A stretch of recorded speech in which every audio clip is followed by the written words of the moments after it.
All right, let's get a little more specific, but this time we're going to use some data to quantify what's going on in the business world with generative AI. And what I love about this is it demonstrates how different departments are using generative AI. So everyone from marketing and sales all the way in through manufacturing are finding uses of generative AI. But by far, marketing and sales seems to be finding the most uses of generative AI. So they're on the scale at 14%, followed by product and service development at 13%, then service operations, strategy and corporate and finance, then HR, then supply chain management, then manufacturing. Very interesting. And so what they're pointing out in this study here is that marketing and sales have very specific uses.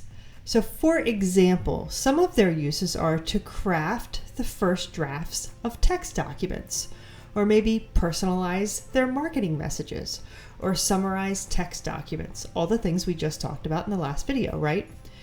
If you're in product and or services departments, you might be using it to identify trends in customer needs, draft technical documents, create new product designs. Now, I understand that people are reporting these things as this is what they're doing with generative AI right now. I'm going to issue a word of caution. You need to be careful when you're doing some of these things. We'll talk about that in a later module. Moving on, in service operations, there is an extreme growing use of chatbots for customer service using generative AI.